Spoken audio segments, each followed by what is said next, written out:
it's next pay-per-view time. It's only been 2 weeks since All In, but now it's All Out. Apologies if I sound a bit weird, because somehow getting a cold, even though I've not been outside in probably since All In. But yes, All Out. Forewarning, most of these matches only have 3 slides. The last one's got 10, but it's important, so let's get to it. First, we have the Men's World Championship. Yes. Fancy transitions. It's not technically called the Men's World Championship, but I think it should be, so I'm calling it that. So we have Bryan Danielson.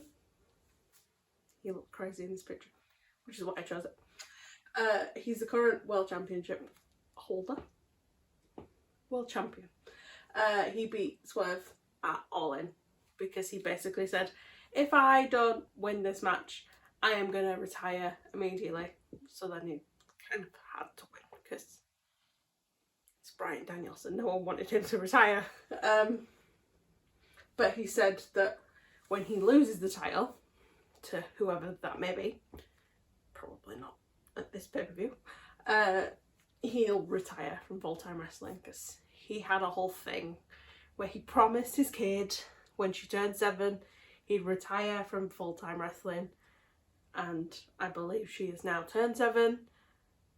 He's still wrestling because he's a liar, but Cody Rhodes taught him that it's fun to lie, so he is. He wrestled at Double or Nothing in Anarchy in the Arena, which was a very fun match, and Jack Perry pinned him in that match to get the win for Team Elite. He was on Team AEW. That's a thing, probably come up later. And though it's not being mentioned that much, so I don't know if they're trying to lean away from it storyline wise, he was part of the AEW, or he is part of the AEW disciplinary committee, which we'll get into in a second, because now we have Jack Perry, and yeah, I could have probably made more slides for this, but I didn't really want to get pictures of CM Punk, so let's just have my recollection of what happened. Apparently Jack Perry wanted to do a backstage promo thing where he threw somebody through I believe it was a windshield, or maybe it was just glass in general, and it got the okay from some people, and then CM Punk was like, no, don't do this, don't use real glass, yada yada yada. And then Jack Perry had a match on the pre-show at All In last year. He was going to throw a hook through a car windshield, and he, before that, knocked on the glass and said to the camera, real glass, cry me a river, which apparently then made CM Punk angry because he thought that he was being disrespected or whatever. And when they were backstage, CM Punk choked him. Really inappropriate in the workplace, regardless of what the job is. Which then led to, they both got suspended, and then CM Punk got fired, and Jack Perry just kind of didn't come back for a long time. Nobody heard from him. Yeah, so he got suspended for a long, well, his suspension was over, but they didn't bring him back for a long time. And then he appeared in New Japan in March or April with this new gimmick of the scapegoat of being like, lots of people blamed him for CM Punk being fired when he was like, yeah, CM Punk got fired and he only got suspended, so surely CM Punk's in the wrong. But apparently a lot of people didn't like that because CM Punk has weird fans. He came back and he was just like, I'm the scapegoat, Jack Perry, and like he's been blamed for everything, and he tore up his AEW contract. in the ring in New Japan, which is not how contracts work, but you know, good visual. So he appeared in New Japan. They had a show in Chicago, which is CM Punk's like hometown, so like he got a lot of heat, but then there were also people singing Cry Me a River and they were on his side and yada yada yada. The EVPs, the Young Bucks, brought him back, Matthew and Nicholas Jackson, call them by their full names, and basically were like, they showed the footage, they showed the backstage footage of CM Punk attacking him, making it obvious to everyone that like Jack Perry didn't actually do anything. And then they attacked Tony Khan, and it was like, okay, Jack Perry kind of is a bad guy, like even if you've got issues with your boss, you shouldn't really be attacking him.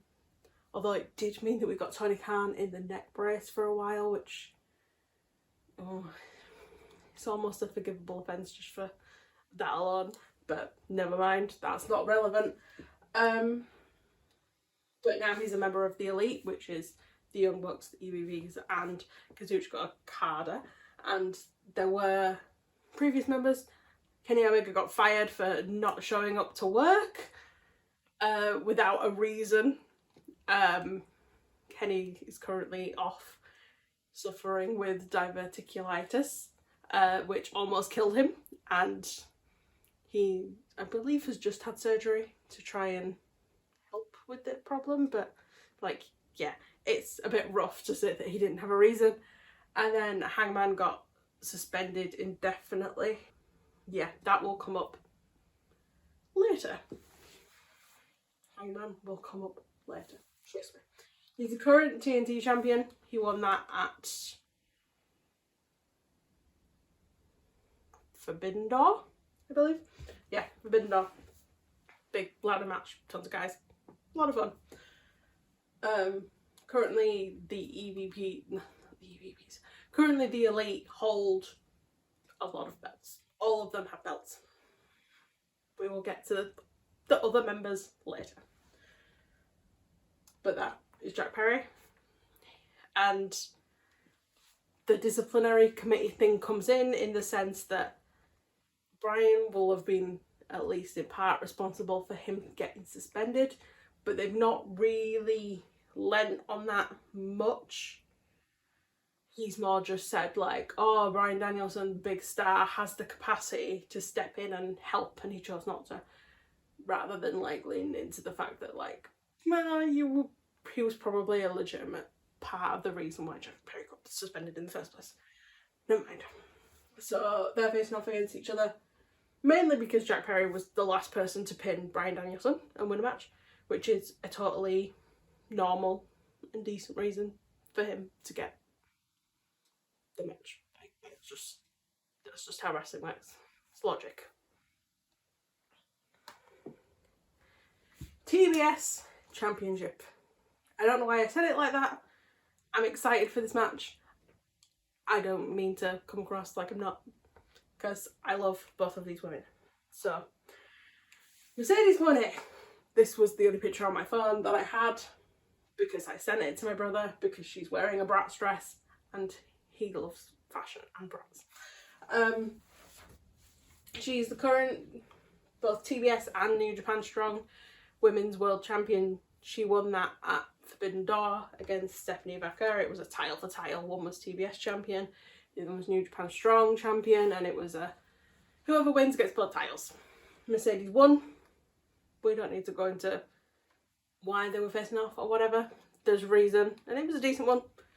But Mercedes now has the champion, and she now has a bodyguard called Camille, who is very cool. Likes to beat people up. She'll come up again in a second. And then Kaoru Shida. We love Shida in this house. And by in this house, I mean me, because I'm the only one that watches wrestling in this house. But still. She is a former 3-time AEW Women's World Champion. She was the first woman to win it 3 times. And each time I wish they'd have let her do more. And I say each time, I've only technically watched one full title thing. She was robbed all in last year. That's all I'm saying. She challenged for the TBS Championship a few weeks ago. I can't remember how many weeks ago. Like 2 or 3. It's not been a long time since this match happened. But Camille interfered and hit. I can't remember if she hit her with the belt and knocked her out, or if she just hit her and then they continued the match. But like, basically Camille interfered behind the referee's back. So now they're getting a rematch, and Hikaru Shida has spoken to the bosses and got Camille banned from ringside. But we'll see if that sticks, because Mercedes Moné has a special relationship with the Elite and the EVPs, and they might reverse the banned from ringside thing. I don't know. Either way, it's going to be great. Men's International Championship. Ignore the picture, that is when it was the All Atlantic Championship. We will get to that in a second. And it's not technically called the Men's International Championship, it's just called the International Championship. But since the women can't compete, I'm calling it the Men's International Championship. So there. Not much for this. We have one slide. Will Ospreay is the current champion. He beat MJF at All In. We will get to that later. Pac was the first guy to ever hold the International Championship, but back then it was called the All Atlantic Championship. They renamed it at some point, I think, after he lost it. I've not seen that part of AEW yet, so I'm not sure, but I believe they changed it after he lost it. Yeah, there's not much to say about them. They've had similar career trajectories. Both from the UK. Is he from London or is he from outside London? I can't remember. Essex, I think. Does he get billed from Essex?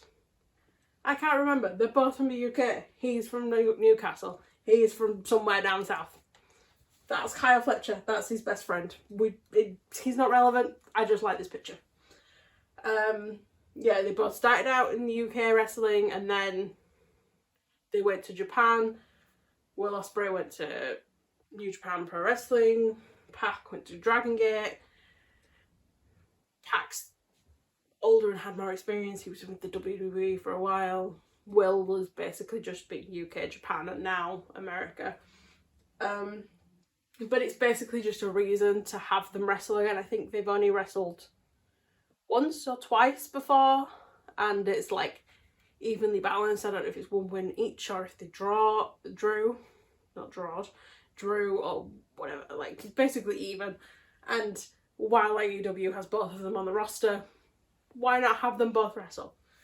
Pac's also currently the Trios champion. We'll get to that later. A lot of this we will get to later. MJF versus Daniel Garcia. When I said we would get back to the International Championship, we're about to get back to the International Championship. This is not for the International Championship. So, first of all, we have Daniel Garcia, who is hugely beloved. Fans root for him like no one's business. Basically, he was on like a big losing streak at the end of last year. He entered the Continental Championship. He lost every match, and then he won his last one, I believe it was.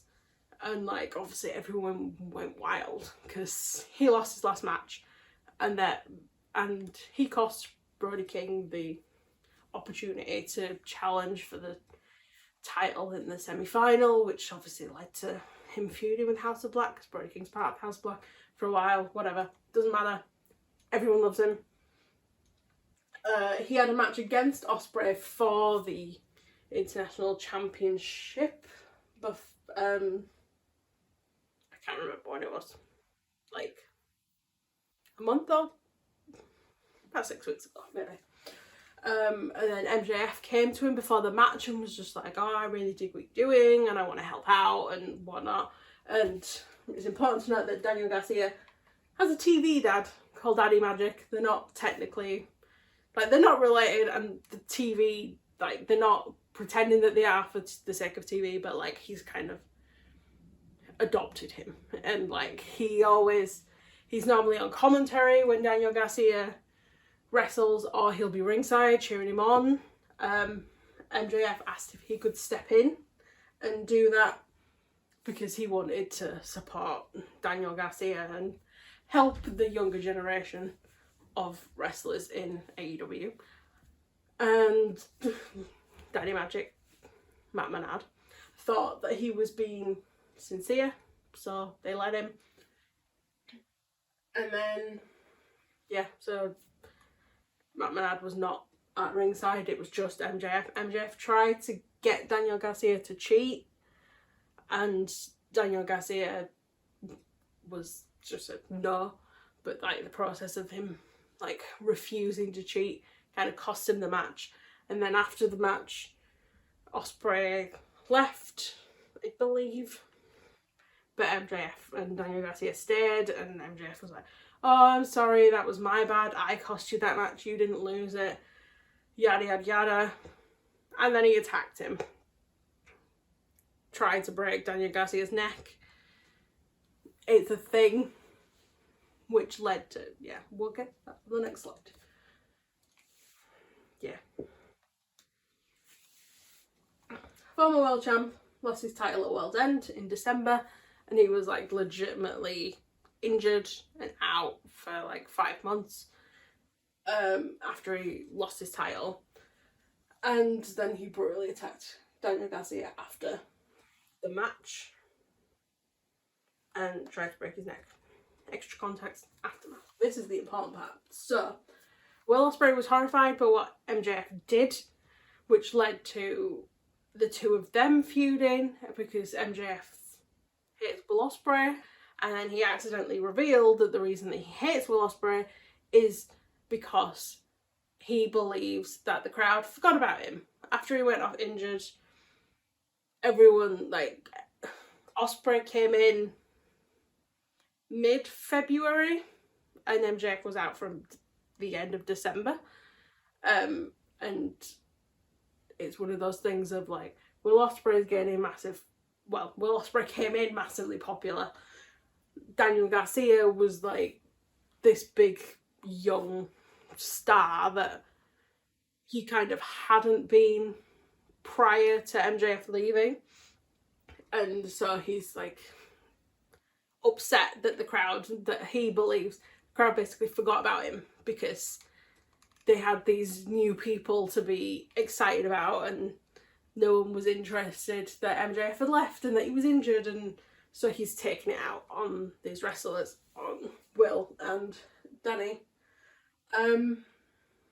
So he had a 60-minute match with Ospreay where he won the International Championship, which he subsequently then changed to the American Championship because he's a dick. And then they had a rematch at All In for the championship, and with Ospreay being like, oh, when I win I'll change it back to the International Championship, because like obviously like he's British, why would you want an American Championship?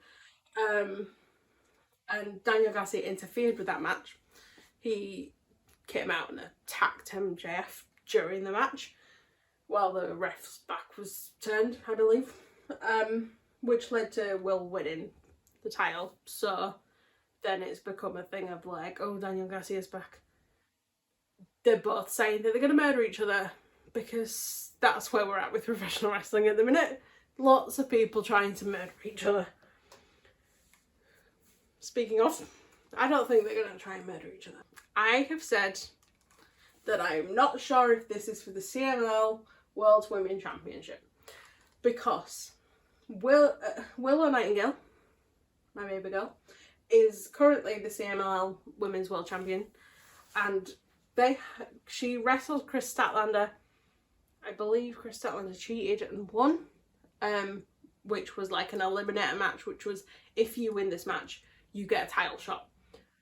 But I don't know if this is the match for the title or not, because they had like a mixed gender tag match. It was Chris Statlander and Stokely Hathaway. I have cropped him out of every single photo because he's a menace and he deserves it. versus Willow Nightingale and Tomohiro Ishii, who are both part of this new group called the Conglomeration. We will get to them later. We are getting to a lot of things later. And it was the winner of this match gets to pick the stipulation, which is like what type of match. If it's a regular match or if it's, you know, death match, steel cage, whatever. And Willow won. Ishii won, rather, I should say. And she picked Street Fight, which is basically you can hit people with stuff, throw them through tables. Nothing's really off limits. Do what you want. Lots of blood, lots of fun, lots of carnage. But she said in a promo that CMLL didn't even want to sanction that match. So I don't know if that means CMLL aren't sanctioning that match, which means it will not count and whoever wins does not get the belt, or if she was saying it as ooh, this is really risky, so they don't want to sanction it, but it is still for the belt. I don't know. I don't really get why they would be doing a CMLL championship match in AEW rather than in CMLL. It seems weird to me, but what do I know? I don't know the stakes for this match other than they used to be best friends and Stokely's evil. Speaking of evil, Stokely. So, timeline of events. Chris and Willow were besties. Like, as close can be. And then Stokely came along. Evil man. Cover his face, because we don't want to look at him. He wanted to manage Chris. Just one. He wanted to manage Chris, but Chris was like, not without Willow. So Stokely reluctantly agreed, even though he hates Willow, because she's smiley and happy and Stokely is miserable and not. I'm going really harsh on Stokely. I actually really love Stokely Hathaway. I need to make that clear. I do love him, but he's a menace and he needs to be stopped.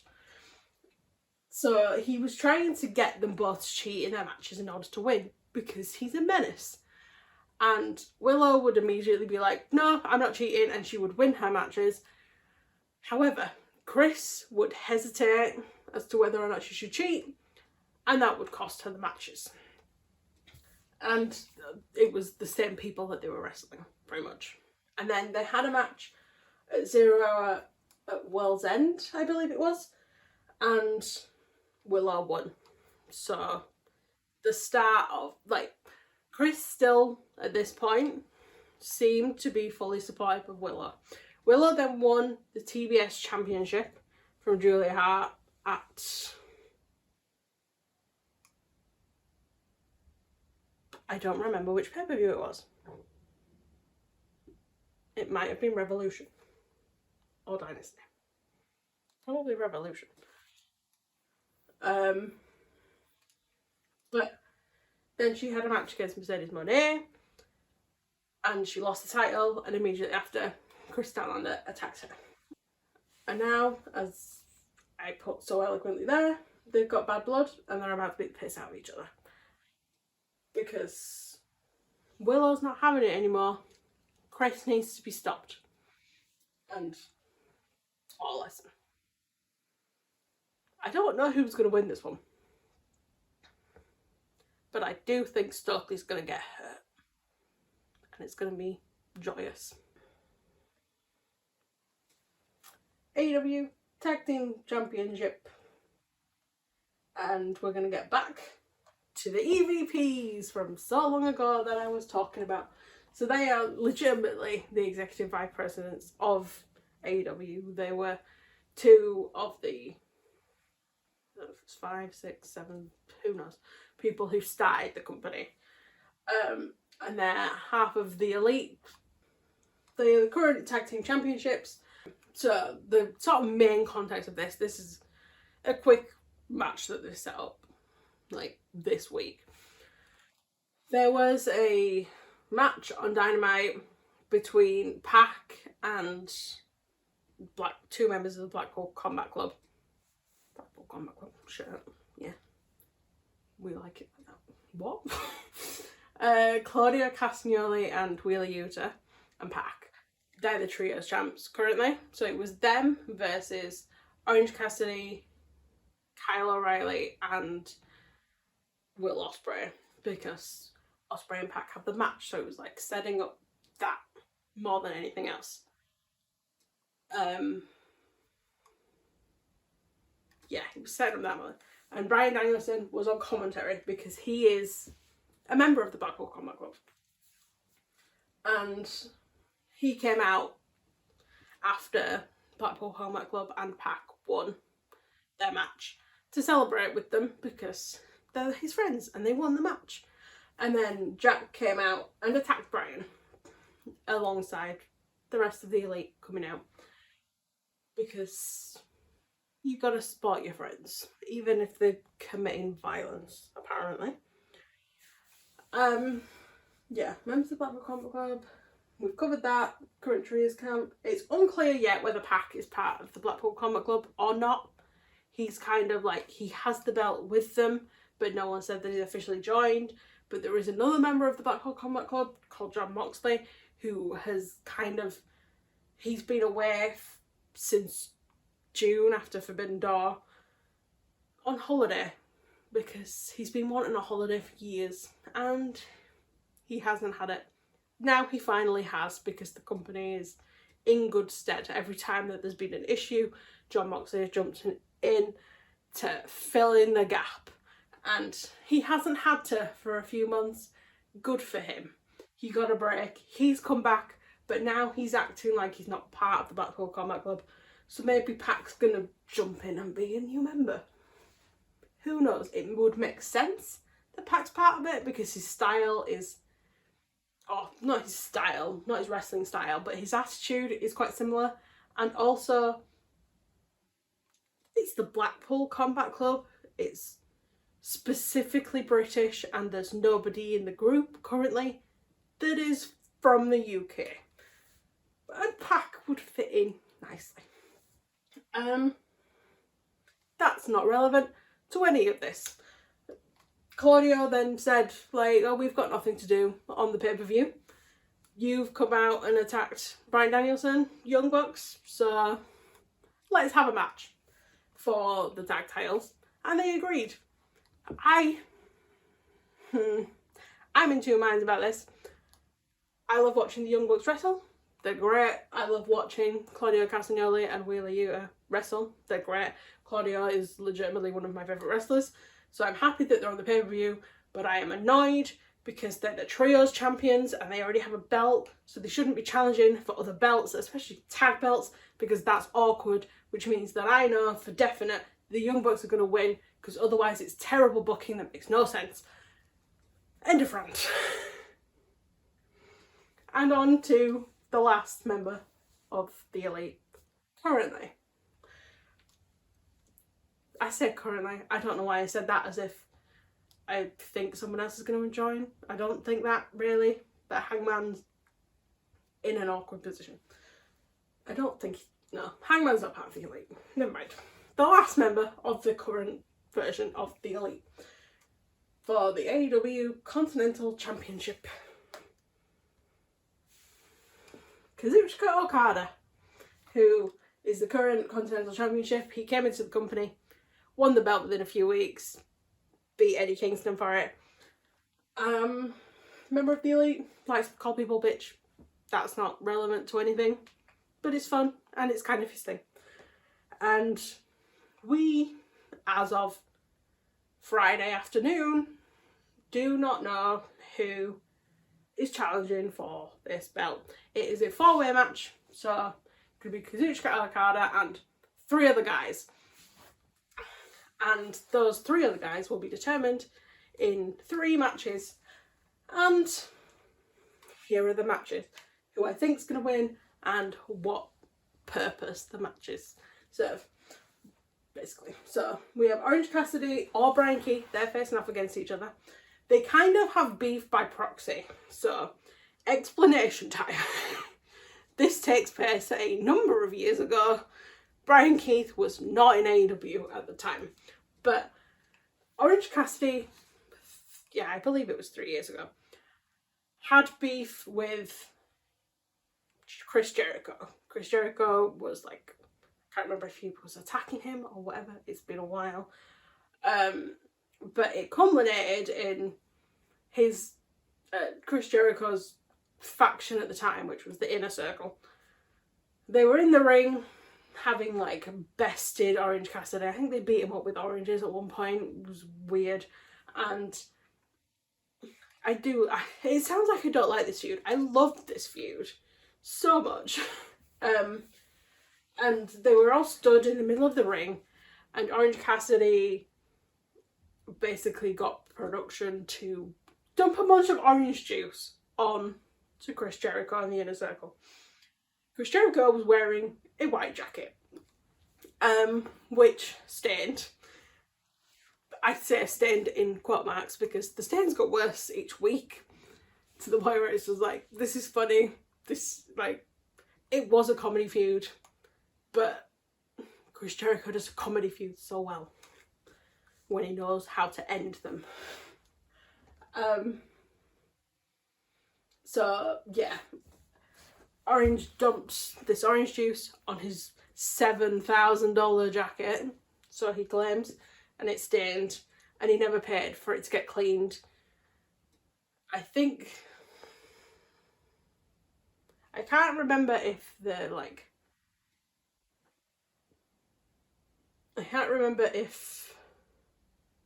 that was one of the stipulations in the last match they had, that if Orange lost, he would pay for the jacket, or if that's something I'm misremembering, but Orange won the match, so it didn't matter.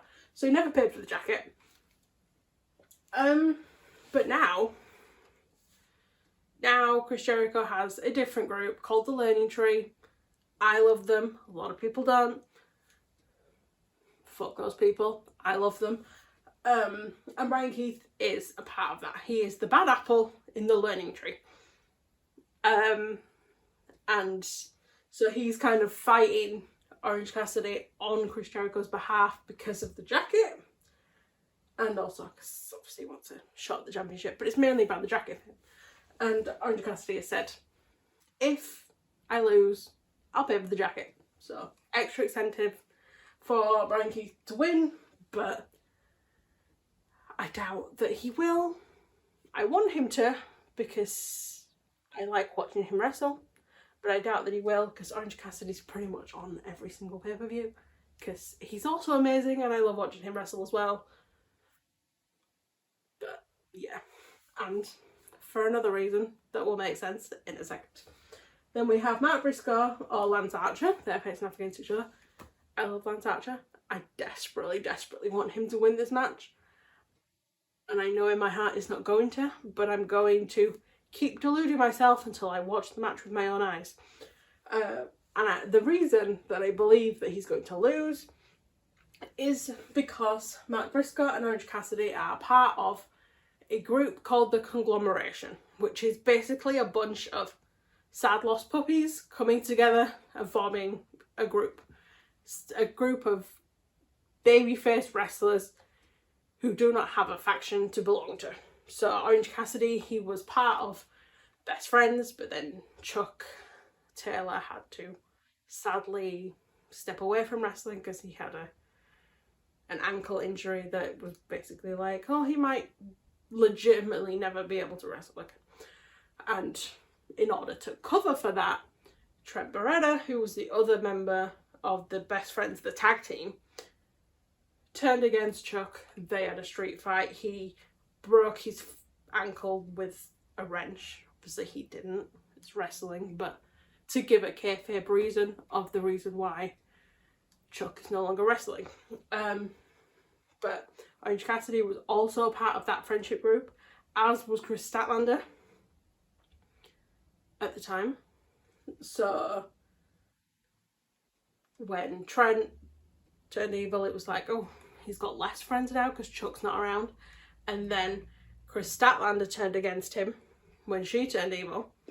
So he ended up with no friends, apart from Willow, who came out to his defence. Obviously, we have a common enemy, we'll bond. But I also think they were kind of like vibing with each other anyway, a little bit. Like, you know, if you share a mutual friend, you're probably going to hang out with each other, and who's not going to get along with Willow Nightingale? Come on. And then Kyle O'Reilly, so like, he's not on this pay-per-view, but he came back from injury at, was it Revolution? I think it was. He came back from Revolution. His friends were now bad guys, the Undisputed Kingdom. They asked him to join immediately. He was like, I don't really like this. I want to go out on my own for a little bit and see where I fit in. And the Undisputed Kingdom kept trying to recruit him for a little while, and then they were like, oh, this isn't working, let's be a bit violent towards him. And then that didn't work, and now it's like a little bit of a, we're feuding, but we kind of still want you to join, maybe. It's weird. It's a weird situation. But Kyle's like, I don't want to be part of them. And then Matt Briscoe, who's just so likeable that they've found a way to get him on TV every week, which is a joy to watch, and also kind of a surprise because he seemed like he didn't fit in storyline wise with a lot of stuff that was going on. But it's good that they found him a place to fit. And then Willow Nightingale and Tomohiro Ishii. I don't think he's going to be around now. He joined for the summer because he wasn't in the G1 Climax, which is a tournament that they do in New Japan Pro Wrestling, because he's a New Japan Pro Wrestling wrestler. So he came and joined the conglomeration for a while because I think he'd done some tag team matches with Orange Cassidy before. None of that. That's just context. You don't need to absorb that. The important thing is it's probably going to be both of them in the match to be like, ooh, are they gonna team up in the match in order to get one of them to win? Or are they going to turn against each other and fight? But at the same time, they've already done that before. They did that in the Casino Gauntlet at All In. I don't really want to see that. I want to see Lance Archer on the pay-per-view kicking some ass, because he's amazing and he deserves that spot. And also, he's not going to win the title anyway. So why not have him win now, and then he can challenge Matt Briscoe for the Ring of Honor World Championship, because once you get a pin on someone, you should get a shot at their title, which is a title that Mark currently holds. And then, final match, because I've talked too long already. Konosuke Takeshita versus the Beast Motors. I love them both, but Takeshita gets more hearts because I love him slightly more because he's been around for slightly longer. Yeah, he's definitely going to win this match. There's no chance that the Beast Motors is going to win it, but it's going to be fun to watch anyway. I'm very much looking forward to watching that match tonight. Takeshita, in my opinion, is the only one who has an actual shot of winning the Continental Championship in this four-way match. And I think he is going to win it. Am I delusional? I don't know. But I think he's the only one that legitimately has a chance, in the sense of he's somebody that so many people that watch AEW has been like, why doesn't this man have a title yet? Where is his championship? He deserves a championship. This is a championship. Give him the championship. There. It's my 2 cents. Take a drink. Aggravated now. You better win. What have we got next? Are we on the last match already? We're on the last match already, folks. One person. Hello. This one's a doozy. Hangman Adam Page versus Swerve Strickland. You can tell how much I care about this match compared to the other ones based on the fact that I did little drawings in Keynote, which is actually surprisingly fun to draw in. Maybe I'll do more drawings in the future. This one, rather than having, like I have previously, in card about one wrestler and then a card about the other. This is a timeline of events because there are a lot of events. This is the most important match on the card, and that's saying something given that there is a legitimate world title on the line. This has no title on the line, but this is way more important. So, here are a collection of photos that will become relevant as we go through the timeline. Okay, so this has been going on for, if not a full year, then very much almost a full year. So Swerve basically decided that he wanted the World Championship. And how is he going to get the World Championship? How is he going to get noticed? Go after one of the top guys in the company. That top guy he picked was Hangman Adam Page, who had been World Champion before, was at one point like the biggest name in the company, but like in previous sort of months and whatnot, he had kind of not faded away a little bit, that's offensive, but like stepped back, and other top guys had come out of the picture, you know, the MJFs and whatnot. And Swerve was like, you're weak and you've lost the edge that it took to become world champion. So I'm going to use you as a stepping stone to get to that position myself. Because why not? And they had their first match at Wrestle Dream in October 2023. Swerve won, but I believe that he cheated to win. I believe that he hit Hangman in the head with something, maybe, which got him the win. And then when that didn't get him a championship, I think Hangman took offence that he cheated or whatever. And Swerve was like, nah, I'm going to do what it takes to get to the top. If that means hitting you in the head with stuff, then I'm going to keep doing it and whatnot. And then Swerve basically was like, I will do whatever it takes to get noticed and to piss you off, to bring back that fire that Hangman Adam Page used to have.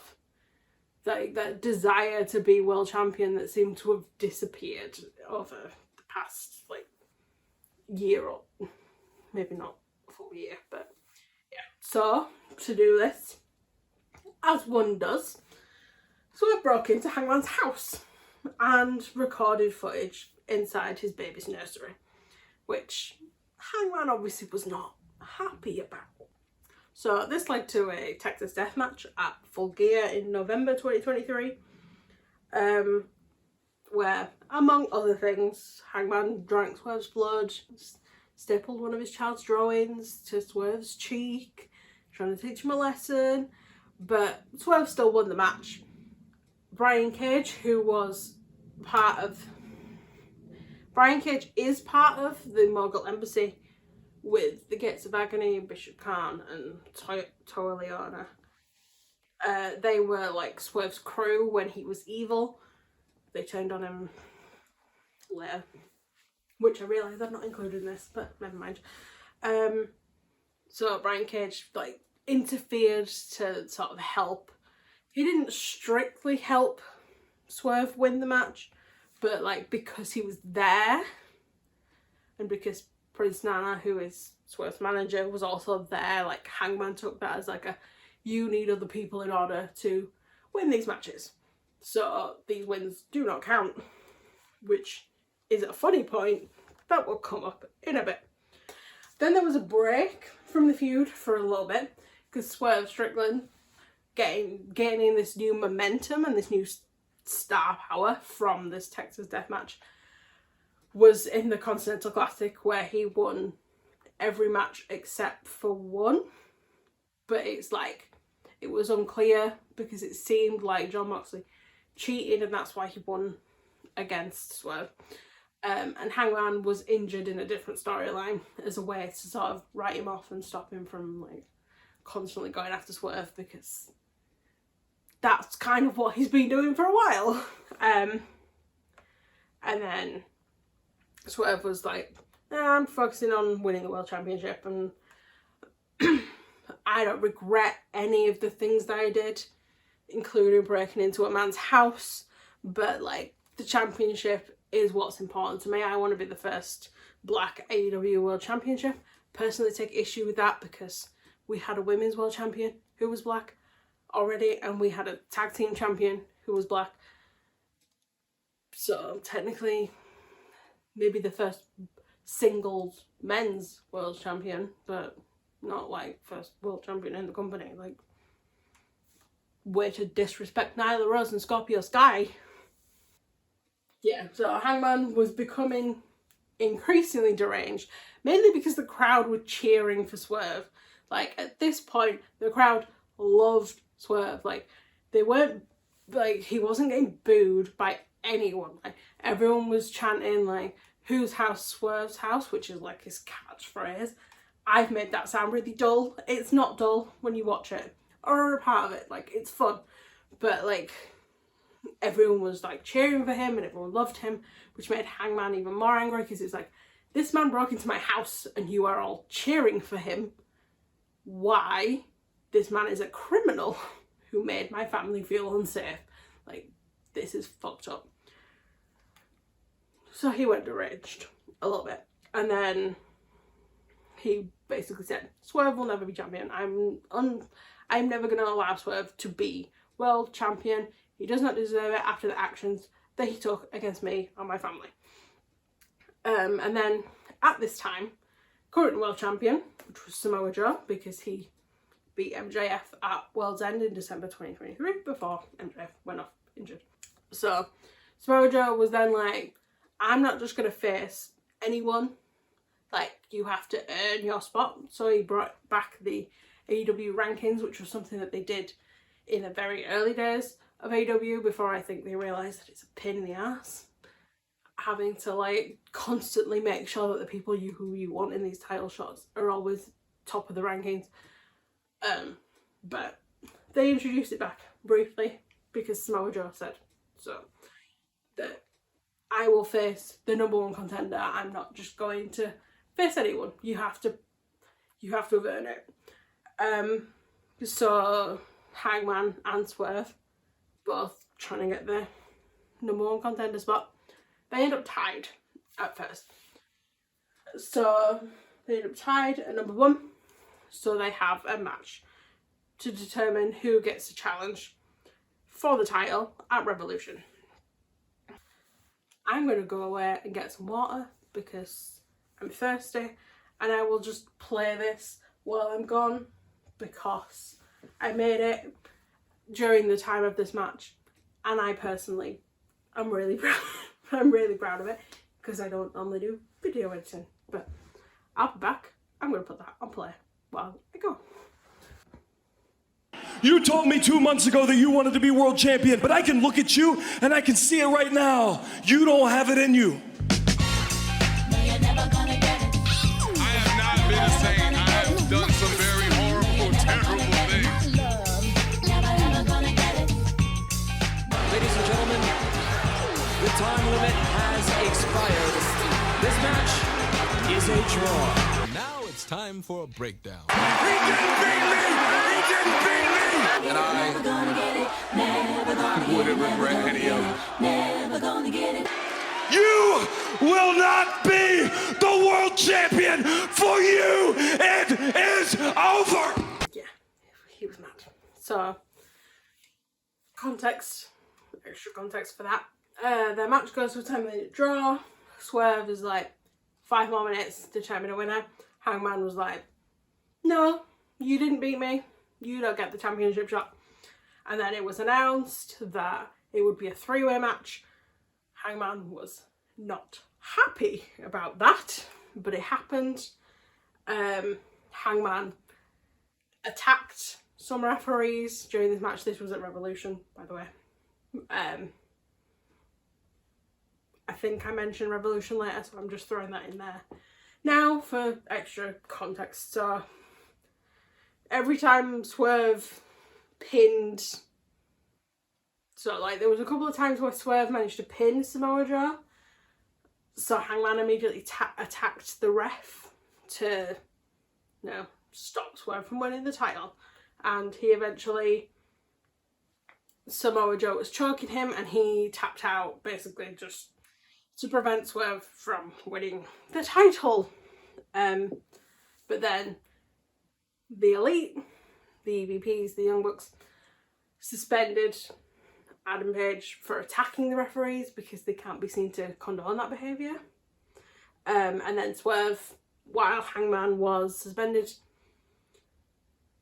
wins the World Championship from Samoa Joe at Dynasty in April. So, a month after Hangman had worked so hard for Swerve not to get the title, he wins the title. And Hangman is gone until summer. Because in summer it is announced the Owen Hart Foundation tournament, which is a tournament that they seem to do every year for the Owen Hart Foundation charity, and the winner of it will get a World Championship shot at All In August, end of August. And Hangman was like, I'm getting that World Championship, I'm gonna kick the shit out of Swerve and rob him of this championship and whatnot. And then he loses to Bryan Danielson. And then the EVPs reveal that they actually ended Hangman's suspension because they wanted him to be part of their team for Blood and Guts, because Blood and Guts is 5 members on each team, 2 wrestling rings next to each other, enclosed in a cage. Anything goes. First team to get I think you can get pinfall in Blood and Guts. Pinfall, submission, surrender, whatnot, wins. So they were like, well, the Elite's 4 people. Let's bring Hangman back. He can be the 5th. Hangman was like, I'm not interested in that. Until he lost the Owen Hart Cup and found out that Swerve Strickland was going to be on the other team, on Team AEW. Then he was like, I will be on your team. But he was not a very good team player, in the sense that he was only interested in Swerve. He wasn't interested in winning. He basically took out Swerve. He handcuffed him to the cage for a while. And then they got Swerve out and they ended up like sort of just fighting towards the back. And then I think they both threw each other through a table or something, and they were out of the match completely. So, not very helpful for their team, either of them. I think after this, Hangman then disappeared again for a little bit.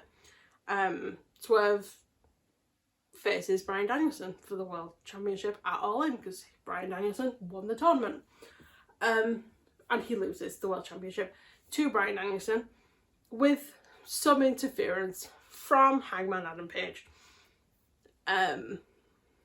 Not like he interfered and then Bryan immediately won the match, but like enough to distract someone's attention and have them like thinking about Adam Page rather than thinking about your current opponent that you're in the wrong, you know, that kind of thing. And then this is like a weird kind of like mesh of like wrestling news and sort of kayfabe wrestling drama, because it's announced that Swerve has signed a new AEW deal. I think it was an extension of his contract where he's getting paid like significantly more. Like, as people were saying, he's getting paid like Okada, Mercedes money, which is like millions, like in the million ballpark sort of thing, of like he's getting like a shit ton of money now. And Swerve announces that, very foolishly, fucking idiot if you ask me, announces that with that money he has bought back his childhood home that was foreclosed by the bank, that he's bought it back.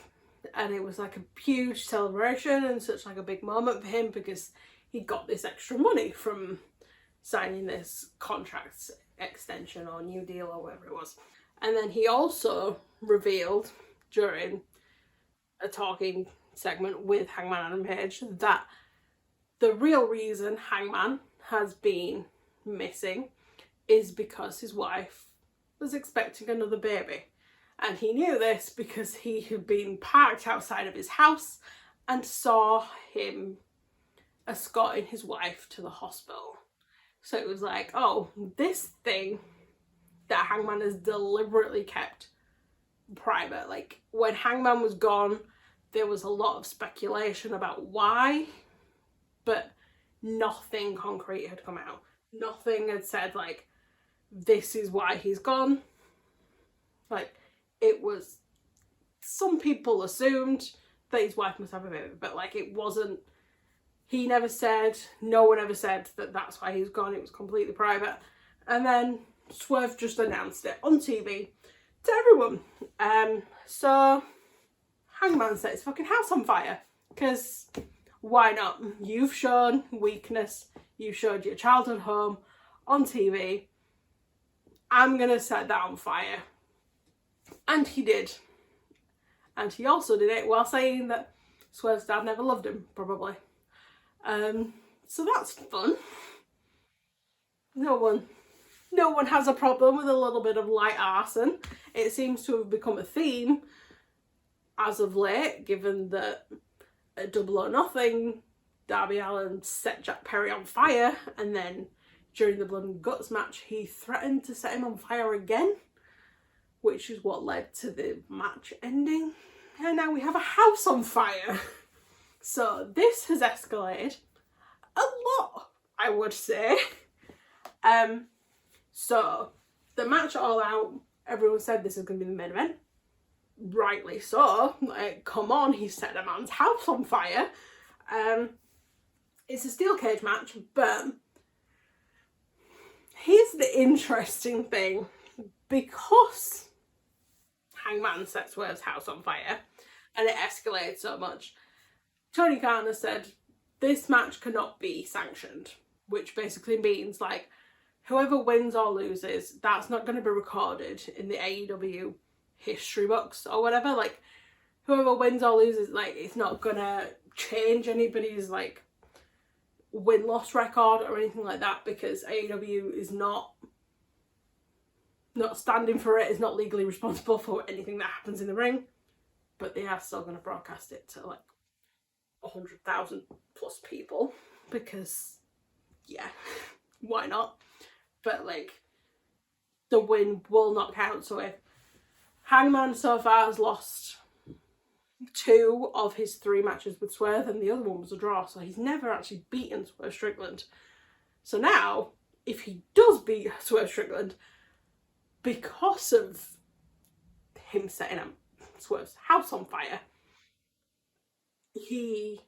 that win, which pretty much, like, he's definitely going to win this match. If he doesn't win this match, then, like, it's fucked up booking. But, like, now, if he does win this match, it's not going to count towards anything, because it's not going to be recorded that he won,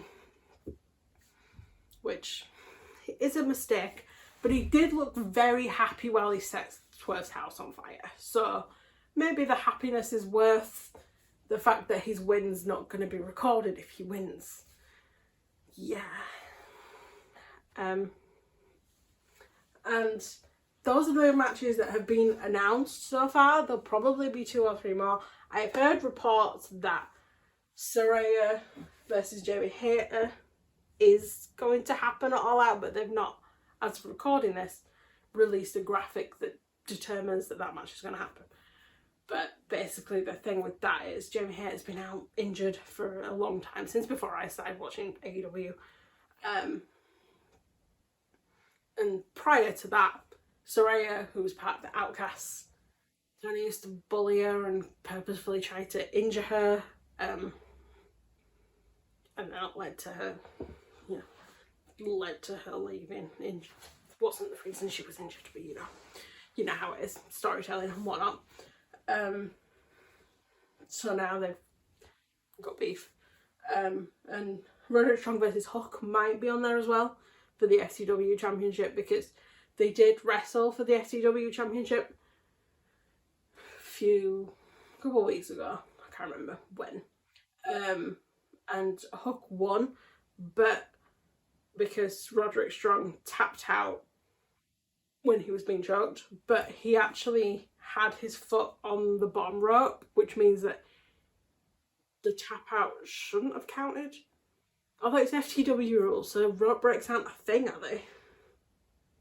I don't know. There's so many different stipulations. I don't know if rope breaks work for an FTW thing, but basically Hook has been like, oh, I watched the footage and you're right.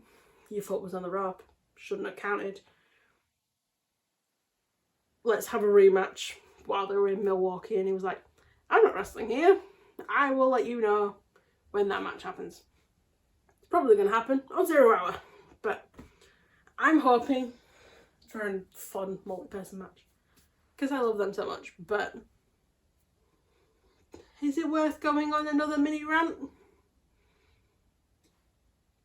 Maybe. I'm hoping for a fun multi-person match, but I do not want it to be a match where it's like the winner gets a title shot, or like the winner gets specifically a world title shot. We've had too many championship where like that has been the thing. Like the Owen Hart Foundation Cup was like the winner gets the title shot, and then they had another multi-person match where it was like the winner gets a title shot at Grand Slam, which Darby Allin won, and then they did the Casino Gauntlet at All In, which was my personal favourite match, so I don't have too many qualms with that, but the fact is, the winner gets a title shot at some point for the world title, and Christian Cage won that. So you had Bryan Danielson, you had Darby Allin and Christian Cage all got their title shots through just wrestling some random tournament or random match. I miss the days when the feud started just because somebody was like, I hate you and I'm going to keep annoying you until you give me a match. But I love multi-man matches, so I'm like in this weird space of like, if you love them so much, you should forgive the fact that they get title shots. But I hate the fact they give title shots, or at least give title shots to a mid-card belt. Give title shots for the TNT Championship, or whatever belt people aren't actively feuding over. Like the TNT Championship. Just give it to a belt that doesn't have anything, rather than being like, oh no, World Championship, everyone can enter the match. You might be World Champion, like, oh, piss off. If you've got two people already lined up to challenge for a belt, stop adding more matches that give more people the opportunity to challenge for that belt, because you're just gonna have a fucked up queue where everyone wants to cash in and it's annoying. End of rant. I still hope there's a multi-person match. Maybe for the Women's World Champion. That would work. That would work better. We've not had one for the Women's World Champion. Give us that. But also, I really want to see hologram on the pay-per-view, and that would only work in a multi-man men's match, multi-person men's match. So yeah, that is All Out as of Friday afternoon. There will probably be more matches. Am I going to re-record and make more slides? No. That's all you're getting. The fact that these are the ones I'm talking about means that these are the ones that that they have bigged up to be like important matches. The ones that get added later don't tend to be. They tend to be like the start of something rather than the end of a feud. So that was All Out. The end. I have not made a the end slide, so bye.